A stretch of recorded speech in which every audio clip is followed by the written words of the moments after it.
শুধু বাড়ি পুরাই দেওয়া হয়নি, আমার ফ্যামিলি মেম্বার সবাইকে মারার প্ল্যান ছিল। এটা কোনো বানোয়াট কথা না। আমার আমার আমার বাপেও বলছে যে আমরা ঘর থেকে বের হইতে পারি নাই।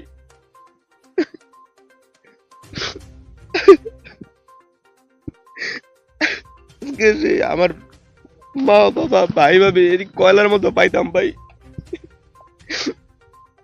কারণ দুই পাশের দরজায় বাইরে থেকে আটকানো ছিল, তারা বেড়া টেরা ভাঙে তারপরে বের হইছে ভাই।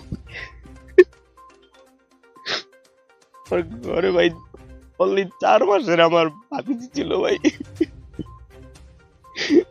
4 বছরের আমার ভাতিজা, ওর বাবা মা ভাই ভাবি ছিল। আজকে তারা সবাই বের না হইলে আজকে মরে যেত, আজকে শুধু আমি একাই থাকতাম। দেশের মানুষের জন্য শুধু কথা বলেছি।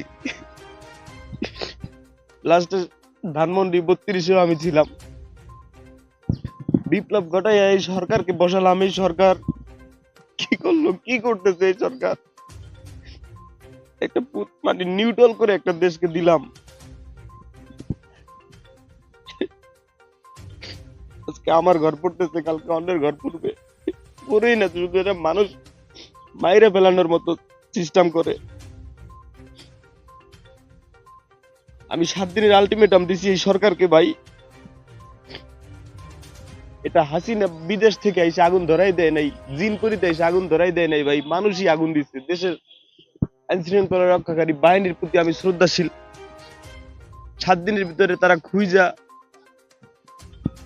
তাদেরকে আইনের আওতায় যদি না আনা হয়, দেশের মানুষকে যদি দেখানো না হয়, যেহেতু আমার পরিবারকে মাইরে ফেলার চেষ্টা করা হয়েছে, সেহেতু তারা খুনি, তাদের যদি ফাঁসিতে না ঝুলানো হয়, 7 দিনের ভিতরে আমার এই পুরা বাড়ি ছড়ায় যদি পূর্ণ বাড়ি গঠন করার কার্যক্রম হাতে না নেওয়া হয়, আমি কাফি, আমি একাই রাজপথে লড়বো, আমি একাই রাজপথে আন্দোলন করব। আন্দোলন করতে গিয়ে যদি দেখি কোনো বেনিফিট না আসে, আমি একাই বিপ্লবী সরকারের ডাক দিব। আমি বিপ্লবী সরকারের ডাক দিলে এই দেশের বিপ্লবী ছাত্র জনতা, বিপ্লবী মানুষ, দেশের দেশপ্রেমিক, তারা আশা করি একাই আসবে।